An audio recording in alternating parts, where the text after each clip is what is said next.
Join me, 48 Hours correspondent Erin Moriarty, on my podcast, My Life of Crime, as I take on true crime investigations like no other. This season, I'm looking into the labyrinth of crime and secrets within families. I'm cutting straight to the evidence and talking to the people directly involved, including investigators and the families of victims. Listen to My Life of Crime with Erin Moriarty wherever you get your podcasts. This episode is brought to you by Marvel Studios Echo. All episodes streaming January 9th, only on Hulu and Disney+. Rated TV MALV. Viewer discretion advised. Maya Lopez has betrayed her mentor, the notorious Kingpin. Now on the run, she returns to her hometown to prepare for the biggest fight of her life. Don't miss Marvel Studios' hardest-hitting series yet. An epic 5-episode event. Marvel Studios Echo. All episodes streaming January 9th, only on Hulu and Disney+.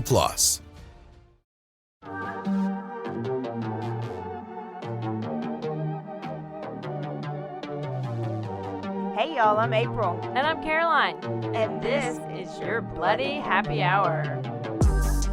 Caroline, are you ready for this?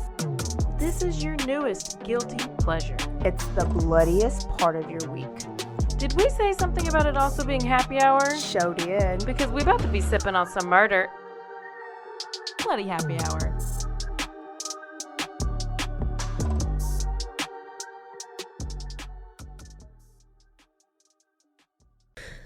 All right, starting the clock. Hey y'all, this is April. What's up, bitches? It's Caroline. It's Thursday. Caroline's warmed up, ready. You're ready to go. We just recorded a quickie. We hadn't done that in so long, so look forward to those. I just need a quickie to get me going. That's literally all you need in your life is a little quickie. It's the way to go.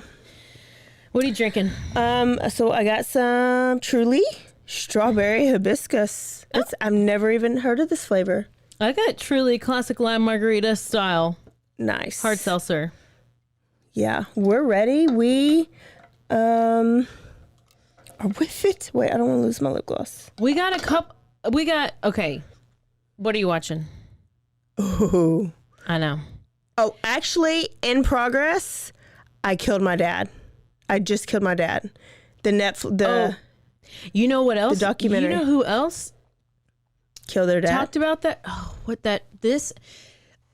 that story about that guy's name, Andrew? Yes. He was, Sword and Scale just released an episode about him, about that guy in this case, probably a week ago, right before this Netflix show came out. We've got stuff coming up. We've got quickies. We've got interviews. We've got live shows. Wow. We're living our best life. And football season. Oh, shit. Football season. Whew, I'm sweating now. Yeah. You're NFL, right? Oh, yes. Yeah. Yeah. So I look more forward to college football. But did I tell you that my son broke his ankle during their first scrimmage? Good job. So he's got to have surgery. Oh, so my he's gonna gosh. I can't. 8 weeks. Well, I know. Good job. What? That's the worst when you get injured in like preseason. Yes. I'm over that. That's so dumb. Somebody rolled over him. Like it wasn't like somebody, you know, when the players fall and they fall on you and just like broke his ankle. He's like, might be suicidal. I don't know. Oh, hell. I sent him the hotline number. It's the worst. So I'm a little less excited about football season now. Oh, well. I know. You got all your other, what do you do? I do fantasy football and have my drafts this weekend, so I'm getting excited about that. Okay. Well, yay for football season. Guess what? I'm taking you guys to Funky Town. Oh. Or. Is that Fort Worth? Yes. Also known as Cowtown. Okay. Anything else? Or Fort Worth? No. Yeah. For all you non-Texas people, Funky Town is Fort Worth. And I remember I subscribed us to the Texas Monthly.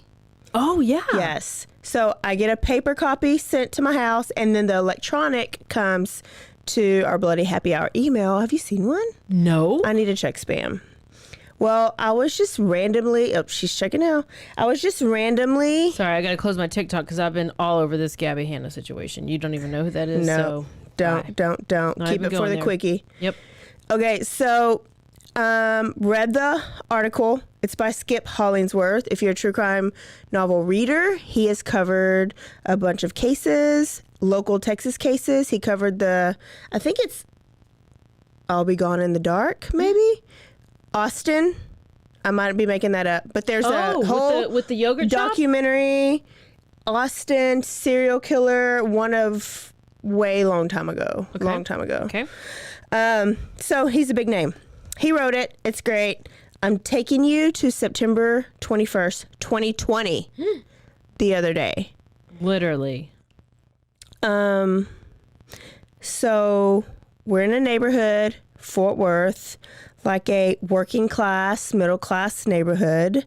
And down the road in this neighborhood, here comes police officers, unmarked cars. They're in bulletproof vests. And they're not just like Fort Worth PD. They are the Delta team, part of the U.S. Marshals, Secret Service, and part of the fugitive task force. Did you make up all of those things? If I didn't, maybe skipped it. Okay, Delta Force? Delta Force. Delta it sounds team, like something in Star Wars. Fugitive task force. These guys are specially trained to apprehend high-risk criminals. So I'm reading it and I'm like, oh, who is this criminal? Is it OJ? They have bulletproof vests. And is it the new IRS security team that's going around? It might be. They like split up and some go around back, some on the side. And they're pulling up to this just regular house. They even have those big metal rams things like to knock down the door just in case they need it. So they're basically like SWAT on steroids. And then they go and ring the damn doorbell. So it's like, why are you doing all this for a damn doorbell? Oh, just seeing if you're just in case. Okay, so the door opens and there's a 77-year-old white gray-haired man, like with his pants pulled up to walking with his damn cane to the door. Yes, he's about 6'3", Walker with the tennis balls on the bottom. 200-something pounds, like frail, and so like my erection went down a little bit because I was like, this isn't OJ's house. Whose house is this? This guy's name was Mr. Glen McCurley. Say it. Glen McCurley. Yeah. They told him he was under arrest and to step outside immediately. And Glenn, had to have assistance stepping outside. Let me get my inhaler. I can't breathe. I'm obese over He here. looked back at his wife who was on a cane, and his wife was like, what's going on? Glenn was like, what's going on? They were shocked. So Glenn, when the neighborhood was seeing this, they were like, wait, what'd Glenn do? He's just a normal guy. This gives me Golden State Killer vibes. It's actually very close. They were like, Glenn's like a normal guy. He watches home improvement shows. So basically Sweepy, which is HGTV all the time. Oh, well, Sweepy has people in the basement attic or whatever he has. Yeah. A little shop. He and his wife go to Walmart together every weekend. They go grocery shopping together. They attend church every Sunday. And they're always seen eating at their favorite Mexican restaurant called Politos. Sounds good. He was just lived a quiet life. So what? He got arrested. What? Oh, probably because Why? he obviously murdered and raped a bunch of people and broke dishes He in their did house something. about 40 years ago and never got caught. Because now they have DNA and they caught him. Am I the FBI? You are. You just podcasted over. So this task force had evidence that Mr. McCurley was responsible for a murder of a young teenage girl in 1974 named Carla Walker. Okay. Have you heard of her? I've actually never heard of her. Okay, I didn't either. But not only Carla Walker, they think he's responsible for other crimes and will later be coined as the Cowtown Killer. Dun, dun, dun. Dun. Okay, Cowtown Killer. Cowtown Killer. I like it. It caught my eye. I need him at least to have killed 4 people. Possibly. I mean, because if we're going to do another unsolved one like mine. It is not. Okay, good. Because you will finish this episode. There was a lot of people who did not finish last week.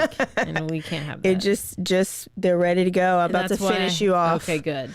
Okay, so let's go to 1974. Okay. Carla, 17-year-old junior in high school. Western Hills High School. That's in Fort Worth. She was a small, cute little thing. She was 4'11". She had thick honey blonde hair. Of course, everyone loved her.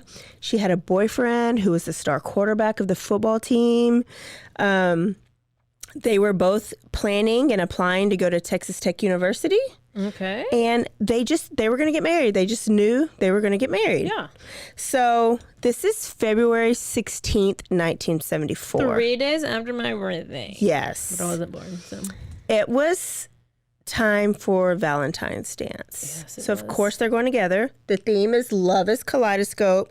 And Rodney, her boyfriend, is going to pick her up in his mama's LTD, and she walks out and she has on her beautiful blue dress, her promise ring that he gave her because they promised they were going to get married and then have sex afterwards. Oh. Yeah. Oh, like a purity ring? Purity ring. Wow. And he gave her corsage. She told her parents goodbye, and her dad, quote, said, "Take care of my flower for me." Oh, she's a flower, delicate flower. Delicate. I've never been a flower. They go to the dance and they have a blast. Afterwards, they leave. And what do you do after like school events? You Bang it out. Back row. Not if you got a promise purity ring. They're like Listen, cruising. I'm on a whole other level this episode. They were in the city, so we called it back roads. Yeah, they back called road. it cruising. Probably like Valley Mills is here. And they're with other couples. So there was like a local burger hangout place. They hung out there. Yeah. Taco Bell hung out there. Whataburger. And there was a bowling alley parking lot. She went in to use the bathroom, and people kind of hung out in the parking lot there. When she came back from the bathroom, now it's time to bang it out on top of your clothes. Yeah. Finger bang? No, I don't even know if it was that far. They didn't get that far because when she got back in the car, they were making out. OTP, over the pants. She was leaned up against the passenger side of the door, and he was on top of her. Then her door flew open. She almost fell out. Rodney caught her. And all he saw was a big, tall man with short brown hair wearing a vest. Like a sweater vest? Like a Western vest. Oh. Like a cowboy vest? A cowboy hat. Oh. He had a gun. And he started to hit Rodney. Pistol whip. Over the head with the butt of the gun. Rodney tried to grab and save Carla. Couldn't. The guy was hitting Rodney so hard that the clip from the gun, the bottom part, like dislodged and it fell out on the ground. So that's good because that means he couldn't shoot them, right? Yeah. He grabbed Carla, and Rodney says he remembers him saying, "You're coming with me, sweetie, aren't you?" Rodney was barely conscious. Like, he said the last thing he heard was Carla scream, "Go get my daddy." Can you imagine? Like, she had to have been a daddy's girl. "Go get my daddy, go get my daddy." So he grabbed her. Rodney passed out because when he woke up, it was like 1 a.m. The dance was over at 11:30. They rode around. So they're literally in the car, making in the out. parking. It's like Lover's Lane type stuff. Somebody opens the door. They're not in a parking lot with a bunch of other cars. They're in a secluded area? No, they're in a bowling alley parking lot. Okay. With other cars. Like, people hang out. There's other... Yeah, so it's not like a Lover's Lane where you're like secluded. Well, there had to been not... So it's I'm it's sure a public place, but I don't think there were people there. Because coordinates? nobody stopped them, or there was no other witnesses. So there's an empty parking lot or whatever. Yeah. But so they're making out, they're like whatever in the car, and then I guess the door's unlocked. The guy's on the outside, and then just opens the door, and she kind of like falls out. I'm just trying to visualize it. Yeah. When he woke up, it was 1 a.m. and he sped to Carla's house. And when he was so erratic, he like hopped the curb and was like parked at their front door, basically in their front yard at their front door. When he got out, her siblings saw him. He was bloody and the parents were frightened. And he said, "Mr. Walker, they got her. They're gonna hurt her bad." That's the daddy. So daddy is former Air Force. He grabs his guns. He gets in the car and he gone. Mama Walker calls 911 from her rotary phone. So it probably takes like 5 minutes. And there's probably not even 911 back then. It's probably like a real number. They probably do like dial zero. Zero. It might have been zero. So it was one. Operator. One full circle all the way Listen, around. if you don't know what a rotary phone is. Do you know what a rotary phone is? Hell yes. I used to call Grandma Jolly on a rotary phone. I still don't know who Grandma Jolly is, but I do know what a rotary phone is. So they get to the parking lot. Police get there. All they saw was Carla's purse, because she was actually using her purse as a pillow when she was laying back on the door. And the assailant's magazine clip that dislodged. So a little bit of evidence. They searched for Carla all night. The family, the police, friends. When the sun came up, more people joined. They had helicopters. They searched the whole weekend and they find nothing. Oh, no. So now it's Monday and these police go to the high school, which is smart, right? They're a high school kid. Maybe she's got an enemy. Yeah. And they're asking questions to all the high schoolers. Do you know anybody that doesn't like Carla? Would anybody want to hurt her? And they get nothing. Yeah. Carla was obviously very popular and very friendly. And everybody loved her. Yeah. So now it's February 20th. She went missing on the 16th, right? February 20th, 4 days after she went missing, two officers were driving along. We're in the Benbrook area. There's a lake. So they're like on this rural road and there's a culvert. They were told to check out there.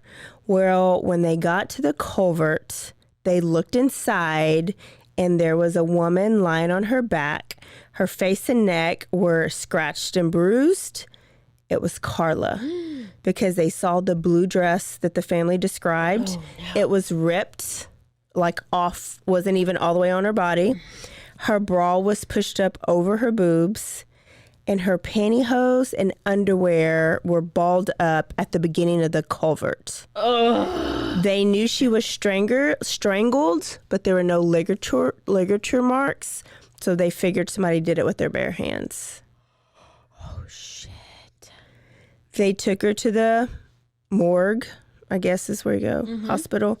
Family had to come and identify the body. Of course, this changed their life forever.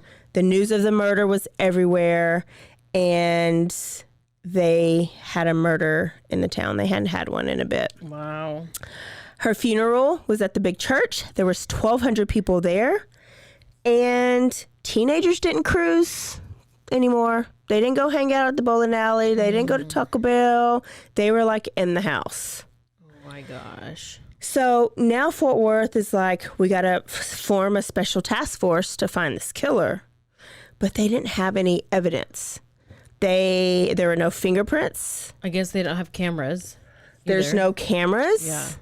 There's the blood on her dress that was on her body was Rodney's blood because he was bludgeoned. Okay, well, obviously she was raped, so... There was bodily fluids, but it's 1974. Yeah, so they don't know how to do semen stuff. They don't know anything about any of that yet. It don't even exist. And the highways don't even have cameras. So it's not like they can like look the highways for like potential cars or license plates or something. So, you know what they did have back then? Tip lines. Oh. So they set up a 24-hour tip line, and they paid police around the clock to answer this tip line. Phone rang, but it was just like random stuff. It was like it was Fort Worth stock show and rodeo time, and there's usually a carnival, so they were like, the carnies probably did it. The carnies. The carnies probably did it. Marijuana was kind of big, so they were like blaming it on the local marijuana dealers. But there was one anonymous call from a man, and he was just like, I didn't mean to kill her. I just wanted to fuck her. And he hung up. But no name, no other information. They just had that. So boyfriend Rodney was devastated. Like, think about the guilt First he of all, had. this guy, how does he even see? How does he even know there's a girl? Okay, go ahead. Has he knows a girl in a car? Well, I'm like, it's not Probably a pervert. Oh, he probably had been like creeping on him all night. I guess. There's no telling. Okay, I know. Yeah, no telling. So, well, okay, Rodney, devastated, right?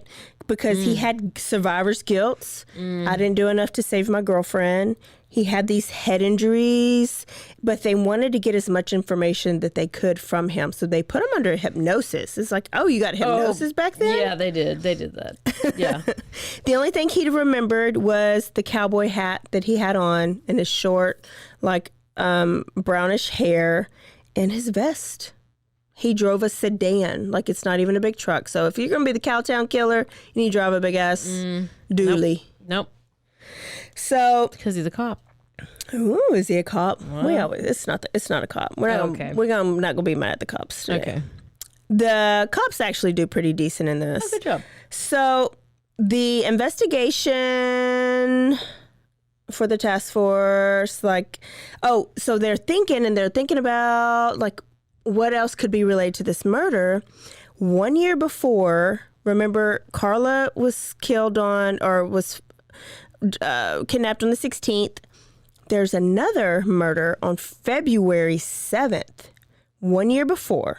So February. A young woman named Becky Martin never returned home after her Tarrant County Community College class. Her body was found 7 weeks later, but was so decomposed they couldn't tell how she died. But what caught their attention is that she was too found in a culvert. And so they were like, could this be related? Same time of year, found in a culvert, around the same age range, like younger. Sounds kind of like the Honolulu It Strangler to me. does. It does. And he did come back to the States. What if it was, Was it Howard him? Gay or whatever the fuck his name What was his name? We already forgot. Howard Gay, Richard Gay, one of the gays. 1 month after Carla's murder, so now it's like March, right? They found the type of gun that magazine clip came from. Okay.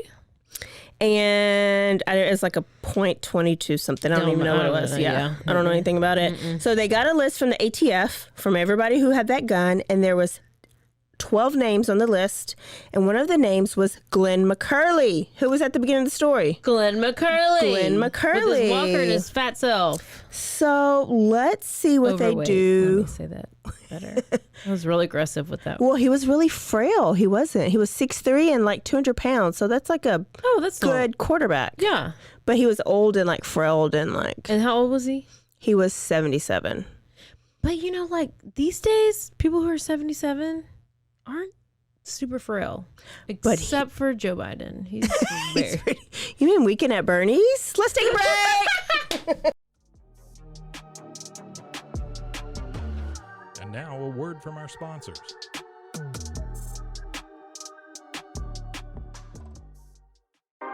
"911, what's your emergency?" Do you hear that? It's coming from the house. It's coming from inside the house? Do you mean, could it be? The Poltergeist. New from Rogue Media. Two haunted hotties talking about haunted places. Every episode, we dive deep into the darkest places and give you a bit of history. We're getting spooky in all the right places. You've gobbled your last ghoul. Follow along for the craziest and spookiest stories with Debbie's Dark Tourism. The Stanley Hotel, Winchester House, The Alamo, Hotel Monte Vista, and more spooky places. Find us at _Poltergals. POLTERGALS. Look over your shoulder. It's us, the Poltergals. Wherever you consume the podcast, you can find us there.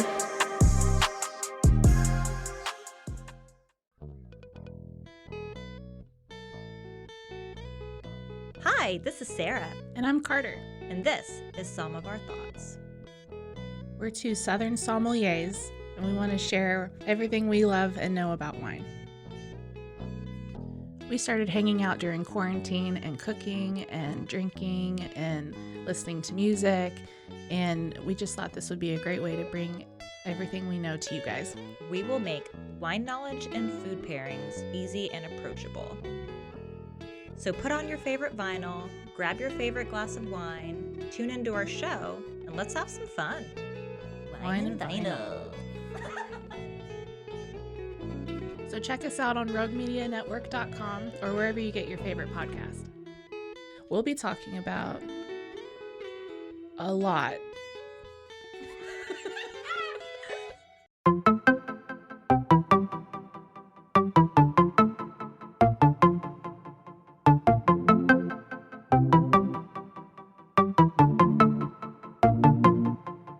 Welcome to One Star Rewind, a new podcast about those dreaded one-star reviews that every business owner hates to receive, but yet every customer loves to read. During this podcast, we will peel back that one-star review to better understand how it happened, when it happened, and what the business owner is doing after receiving that one-star review. This podcast will be about love, hate, and laughter. On One Star Rewind, we will meet with real business owners who will tell their stories and how they do rely on reviews for their business. Follow us on Facebook, Instagram, or download us at roguemedianetwork.com. Please subscribe, but only rate and review for not a one-star review. Join us each time for a new review and a new story.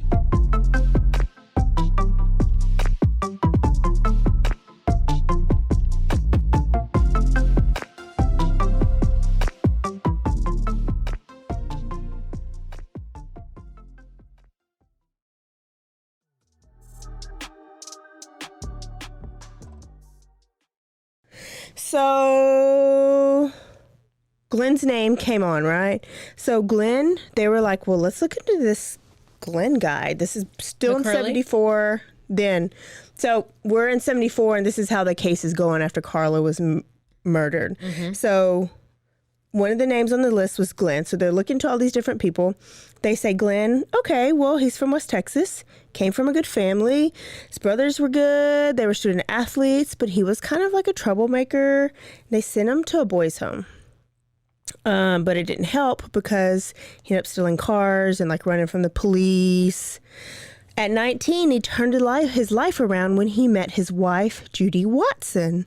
She was a good Christian girl. So bad boy, Christian girl. It's usually how it works, right? Yeah. They got married on February 16th, 1963. Do you remember the murder date?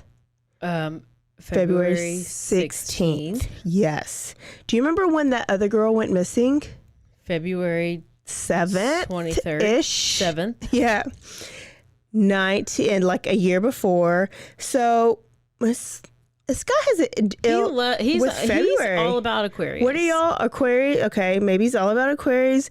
Maybe he likes the air sign. Something to do with Valentine's. Like maybe that like turns him on, turns him off, pisses him off. I don't know. So they have 2 kids. He worked for the post office. She worked at a local daycare. They joined a Baptist church. Like they were peachy. He was a little BTK-ish. Oh, no. Because he didn't just go to church. He was employed at the church as their handyman. Oh, no. He volunteered to fix things at the church all the time. Mm-hmm. He performed odd jobs for neighbors, like working on their cars, electrical work, like working in their yard. He was just Mr. Do-It-All. I would love to have that kind of neighbor do my shit for me. Go ahead. I know. Did he put in my red mulch? I mean, all red the things. mulch. Oh, he would do it all My for you. pineapple signs. And you're born in February, so he would do it all. I know. I'd be like, listen, I'm an Aquarius. Don't kill me, but you could fix my car and my yard. And the Bye. yard. So this is a month after the murders, and they go pay him a visit because they're like, let's go see him. Yeah. These cops are pretty DTF. And they ask him about the gun, and he was like, oh man, you know what? Just so happened my gun was stolen 6 weeks ago, right from my vehicle. Oh, how convenient. What a shame. What a shame there's no gun to match. Mm-hmm. So they were like, oh, sounds great. Can you take a polygraph? And he did. And he passed. Does everybody pass? We need to take one. No, not everybody passes because last week the Honolulu Strangler did not pass. Oh, okay. But according to Dirty Chad, all you have to do is put a needle or a nail in your shoe and you push your big toe on it and you can pass the test. So a pain distraction? Yes. It doesn't measure your heart rate or something. I guess if your heart rate it goes on your heart rate. Yeah. If I had a police officer come to my door, I'd poop in my pants. and my heart rate sweat all the time. Is completely elevated. So I don't know if I probably would. I don't know if that would mean I would pass or fail because it would be elevated the whole entire time. Yeah. So they would be like, she even lied about her name. I'd be like, we asked her name. Shouldn't even know her eyeball color. Like she just lied. She's a compulsive liar. ADHD. So because he passed the test, marked his name off the list, he was eliminated. Obviously, the test and I was like, let me not get mad at them because maybe the polygraph test was a big deal. Like it just came out and maybe they thought it was like total truth. Because we're back in the day. Now when we're they're doing like, hypnotized. Yeah. Yeah, all they had was tip lines, hypnosis, and polygraphs. So they're I'm so glad I didn't get killed. I mean, they are doing the most. When I wasn't alive. Maybe that's why there were so many serial killers back then because they could just get away with it because there wasn't technology. Well, and now it's late spring and there's no other leads. Yeah. And you know what happens when there's no other leads? The task force doesn't disband, but they basically do because the supervisors are like, we got other cases. Yeah, you got other that stuff I need you to work on. So they just stop working on Carla's case and work on others.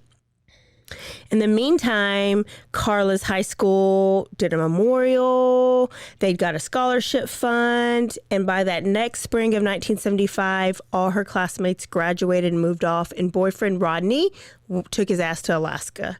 He had so much guilt, but then also, too, who do you usually look at? The boyfriend or the husband. Yeah. So he wasn't like ridiculed, but that he was questioned. I mean, and because he didn't go remember to Alaska. Where did they? Oh, yeah, that's a Fort Worth. I know.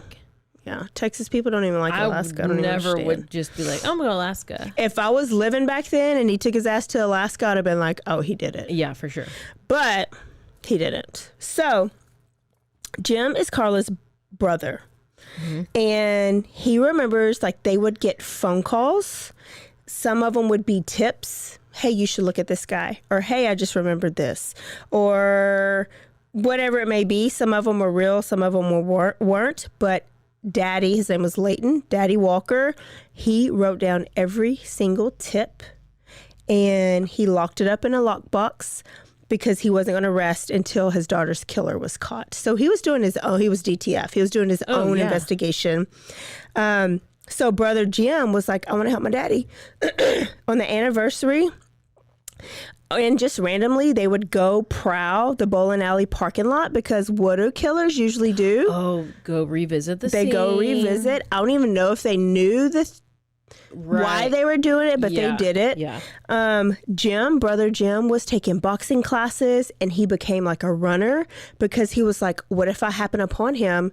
I want to be able to take him. Like, got to be my Austin Harroff, and I got to just he's supposed to like run, or I can beat him up if he's taking boxing classes. So he was just like, I wanted to be ready. Him and his dad, that's what they did together. They hunted for Carla's killer. I love that. It's such a good daddy and such a good brother. Little did Jim know that on his running routes, every day he was passing by Glen McCurley's home. And that he was going to high school every day with Glen McCurley's son. Oh, no. I know.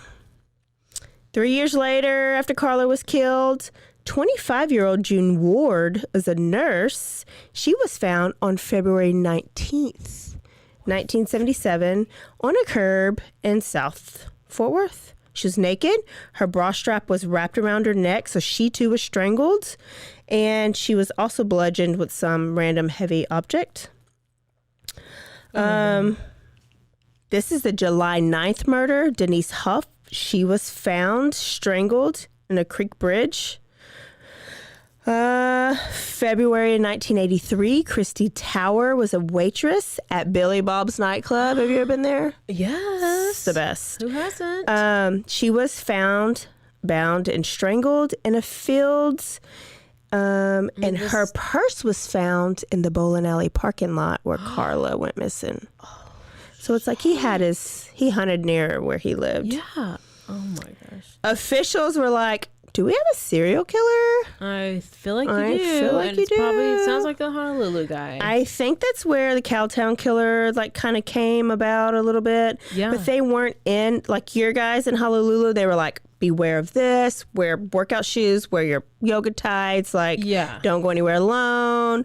They kind of just wanted to keep it low key. Stay aware, stay alive, and always be DTF. Yes. Exactly. That's all they got to do is get on the news and say it. My friends tell me, they're like, you always say to stay aware, but are you always aware? And I was like, I'm really not. But I really should not. be. Really not. No. But I'm glad that everybody else is aware for you. Maybe other people are. So I'm working on it. So, a model named Catherine was found. Marilyn Hartman, a middle school teacher, was found. Cindy Heller, a TCU student, was found. Catherine Jackson, another teacher. Angela Ewert, an aspiring model. And Regina Grover. They were all found dead and strangled. This is 10 years later, so we're in 1984. So women around that age, between late teens and early 20s, were found strangled in the Fort Worth area, found outside. And then there was a break until 1986, and then a woman was found strangled in Fort Worth Park, and then nothing. Brother Jim is graduating high school, and he goes to Sam Houston State University. Go Bearcats. Okay. They are known for, every college has their good, like A&M's their agricultural program. What's Baylor? Law, speech therapy, Tarleton's teaching. Well, Sam Houston State is known for their criminal justice program. Oh. He was taking criminal psychology programs. And he was really DTF because he's like, I want to read books about serial killers, abnormal psychology. I want to understand the criminal mind. I love him. I love him. I love everything about that. I want to know all about mind stuff and disorders and why people act the way they act when they have these disorders, what brings on these disorders. Yes. That's why I've always been so into this and special education, because it's the same thing. Like, why do kids with disabilities have certain characteristics? Why do kids, autism? It's the mind is crazy. I'm interested on how you're just living your life. You're 10, you're 12, you're 15, you're 18, you're 20, and then all of a sudden you develop a disorder. Yeah. How does that happen? Onset. Dormant. Lies dormant. And then how do you know it's happened? You don't, because your mind can play tricks on you. I know. That's like you go through, and then you have mania, and then you have psychosis, and then it's like... And then you're drowning your kids in the bathtub like Andrea Yates. And then you smoke weed because you're trying to relax, and then it makes you go into this worse. You think you're Jesus.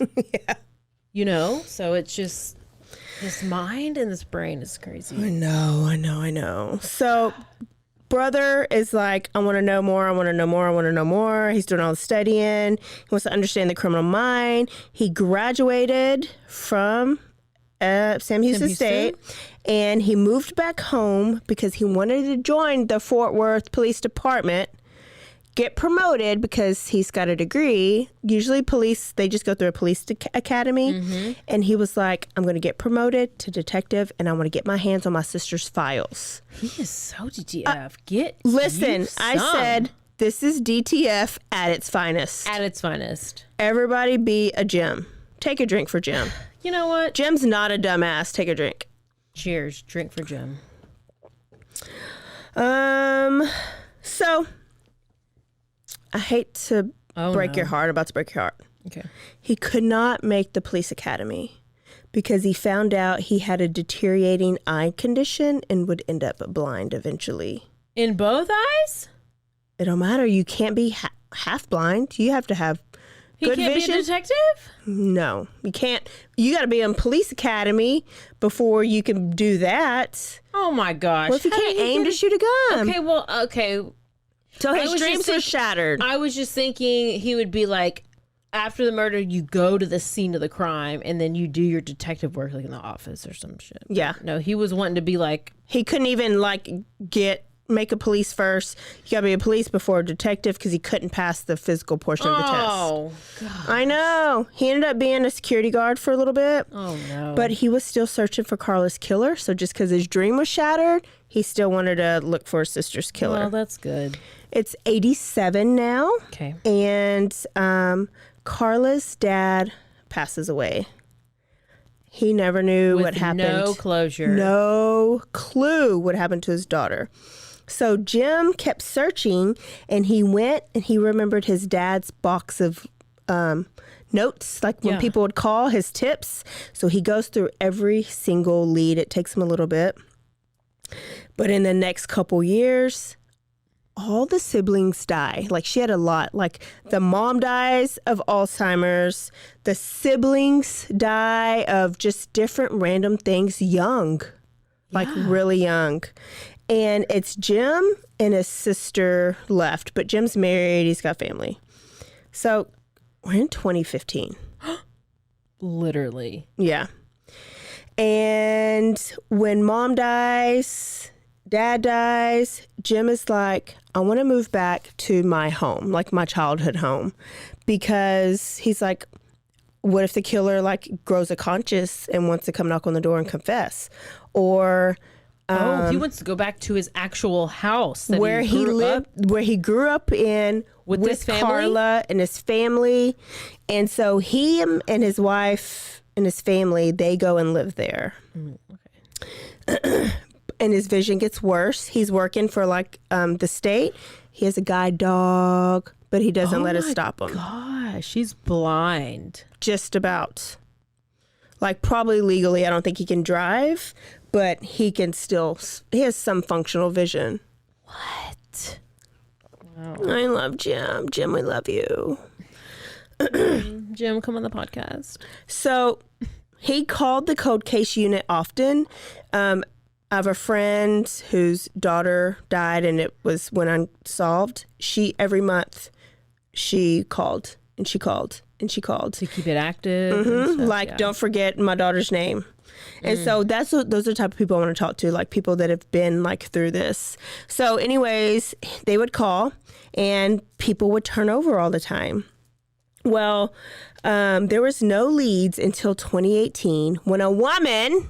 and I was like, you know what? It took a damn woman getting a damn cold case division to get to where we're about to be, like to this. So a woman named Leah Wagner, shout out to Leah, she joined the cold case unit and she had a guy help her. His name was, I don't know, John Benet, I don't know.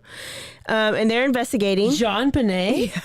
It was like John Bennett. So if you just put it together, it's John Benet. His name's John Benet. It's basically John Benet Ramsey. It's Katy Perry. They're asking questions and they hit the jackpot when they find the old evidence bag and her dress, Carla's dress, was kept perfectly tight in a bag And the DNA samples on it are still there. What? And now it's 2018, so now we know that we can do shit with that DNA. This is literally Golden State Killer. It is. There's about to be a connection. So they knew that technology has improved. They knew that they had DNA, a lot of DNA on the dress. But they also knew that the department would have to pay $20,000 to run the DNA to see if, like, is this the familial DNA thing? Yeah. Okay. Yeah. So, do you know the name Vincent Strange? No. Okay. Do you know the podcast Gone Cold? Yes. Okay. Gone Cold podcast. Vincent Strange started that podcast, and his very first, it was like multiple series, like maybe an 8-parter, was about the Carla Walker case. He's the one that brought this case into light, back to life. Yeah. And he had a listener that was DTF.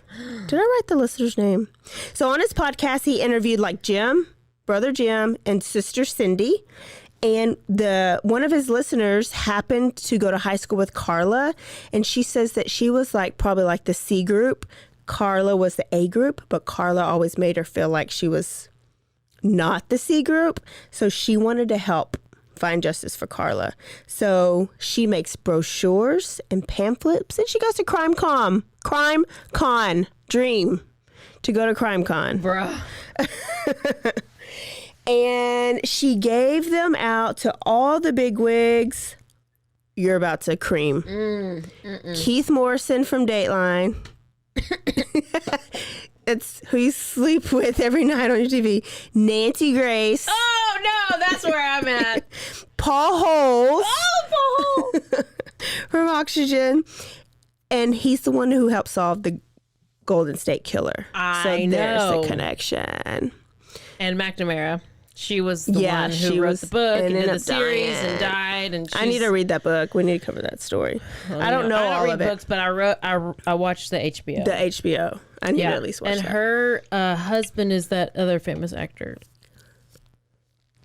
Can't think of his name. Well, yep. Okay. You just tell me when it is, when you get it. I will. So she was DTF. I hate that I didn't put her name down here, but shout out to her. So when she gave these brochures to Paul and Nancy and Keith Morrison, like it worked because Paul, who has this show on Oxygen, got Oxygen to donate $18,000 to get the DNA run. Yes. For the DNA profile. So yay. Not surprised. So, and they had one good stain. Like a good stain. Good stain. That was actually on the bra strap. And I was like, ugh, I don't even know how it got there. So they sent it to California. Everything happens in California. They got a full DNA profile and they uploaded in CODIS, which is like the... Oh, yeah, the system. Yeah. Yes. Yeah. No match. Yeah. So everybody was like bent out of shape, upset. They tried the genealogical mapping, which like the family tree. Yes, that's what they did with with the Golden State. Yeah. No luck. And so they were like... Patton Oswalt. The husband? Yep. Yeah. Michelle McNamara. Was married to him. Yes. The HBO series is I'll Be Gone in the Dark. In the dark, yeah. And she basically talks like it was her mission to figure out who was the Golden State Killer. Yes. She killed herself trying to figure it out, right? Yes. Not literally, but it stressed her out so much. She worked herself to death. Yes. Oh, gosh. And awful. I know. So we're like on strike 2. CODIS, no match. Genealogical mapping, no luck either. But you know what? They went to California. But listen, they have Nancy Grace. They have Paul Holes. I mean, they have the legit top and so people. They're like, shoot, if they can't help us, like, can we be helped? Will we be able to solve this? But they didn't give up because, they tried to take it to California, and California just can't do it like Texas. They had to go to H-Town. And there was this lab in H-Town, and they were like, we can do it. We got to do it. I guarantee. There was barely enough DNA because they had done 2 things already. They had barely enough to do one final analysis. And if this didn't work, like, they were screwed. Yeah, they like ran out of it. July 4th, 2020. We were all... Literally COVID city. We were all just like in the house doing... And they're over drinking. Here. Yes. Yeah. And they connected to match to one particular family tree. The last name was McCurley. What? Yeah. Oh. I mean, aren't you shocked? So shocked. So Wagner and Bennett didn't want to jump the gun. They're like, you gotta like, let's go see him. Yeah. Let's just make friends. Yeah. And so they went to go see him informally. But I think they're recording it. I thought you couldn't do that, but they're like recording in Texas, it. You can. Oh, yeah. Thanks for that. It's there's certain. I thought it was illegal in Texas. No, there's certain states where you can record and you have to have 2-party consent, and certain states where you have 1-party consent. Texas is a 1-party consent. Oh, because you recorded. Because Dirty Chad was recorded by a certain newscaster from here, and a former newscaster, who then sent the whole recording. Yeah. Dee Dee, you know all about this. But yes, Texas is a 1 consent party. Okay. So I'm kind of an expert at recordings. Obviously. Yeah, so I could be... Wait, we are recording. Never mind. You could be recording me right now. Yeah, that's what I was going to say. I am kind of scared about that. People recording me. We say some weird stuff. I say weird stuff all the time, but I'm like, okay, well, I mean, I don't think I say anything incriminating to myself. Only to yourself. You don't say anything incriminating about anybody else, just to yourself. Okay, so they go visit McCurley.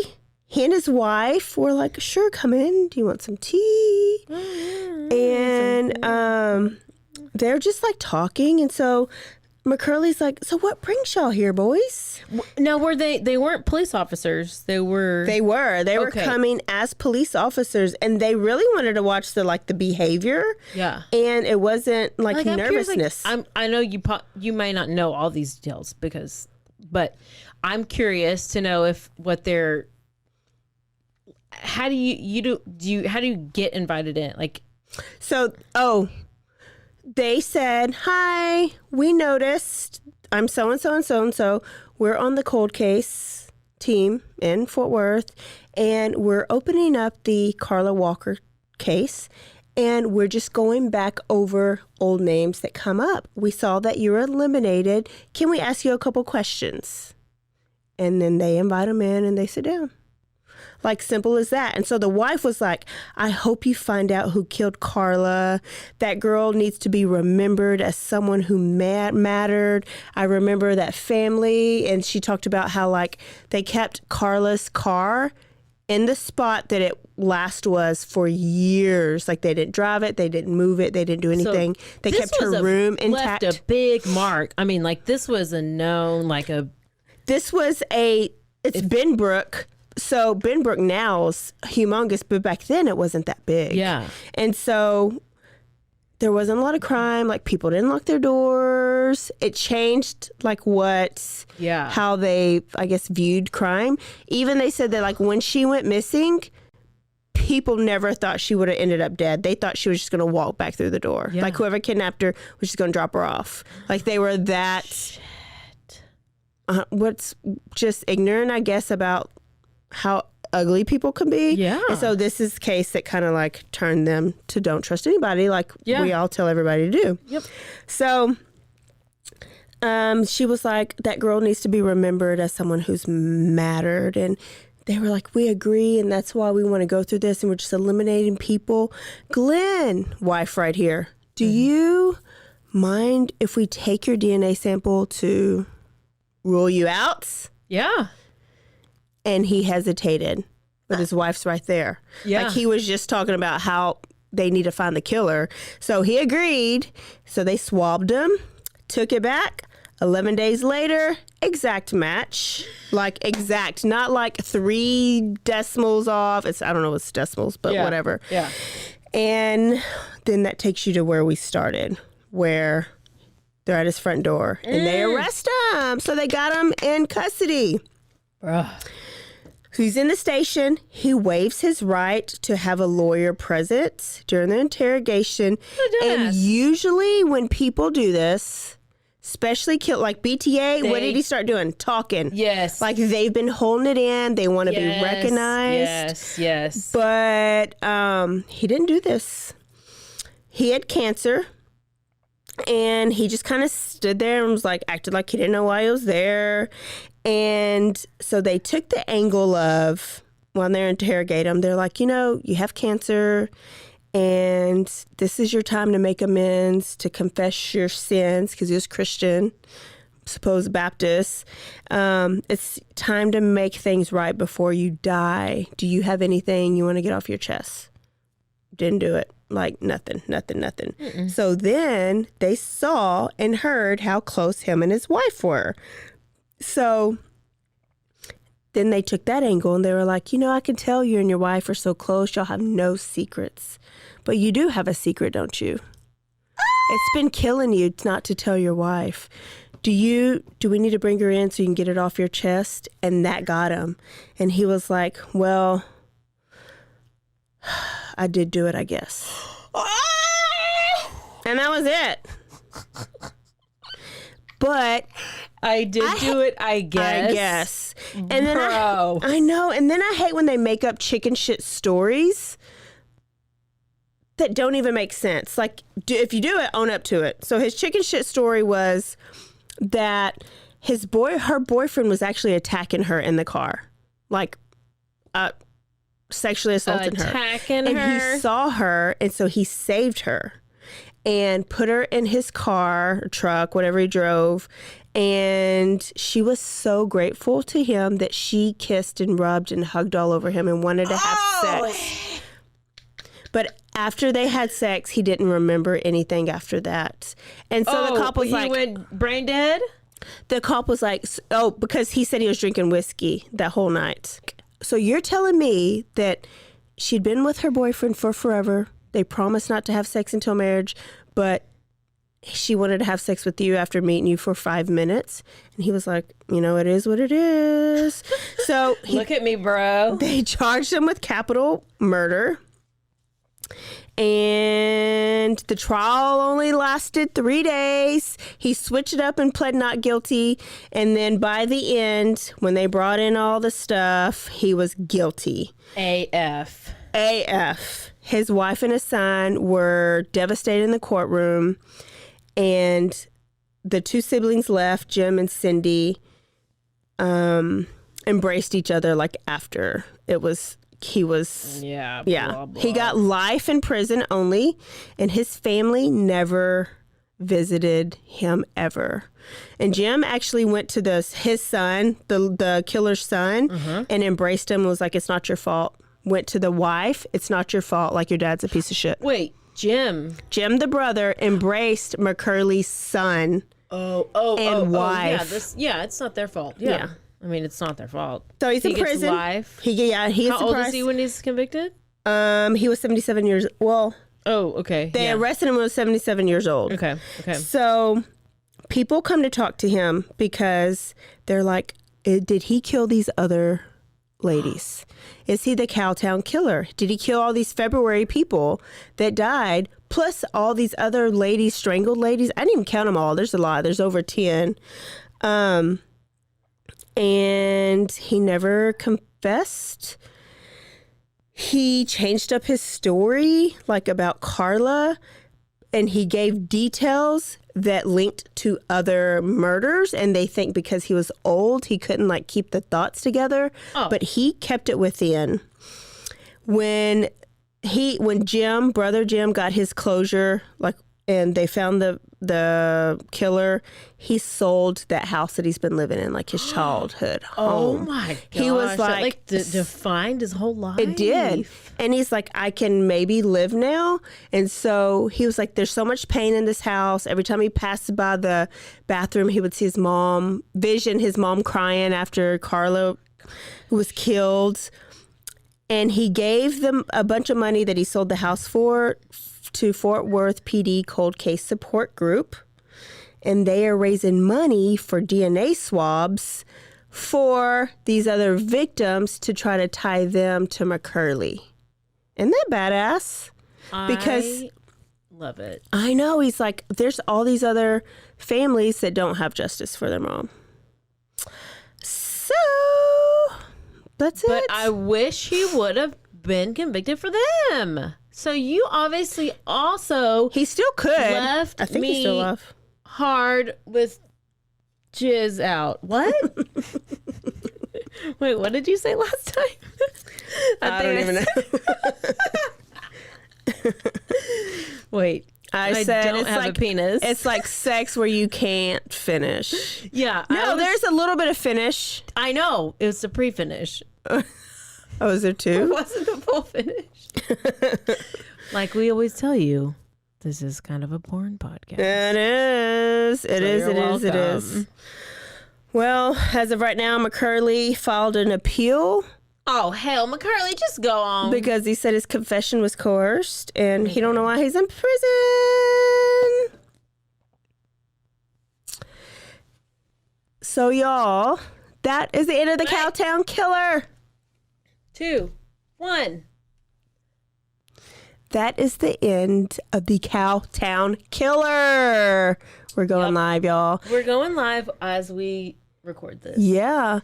Everybody that's on live, everybody that's tuning in right now, if you haven't registered, go register and tune in for our quickies that we got coming up the next couple Tuesdays. And then Caroline's got a story for you next Thursday.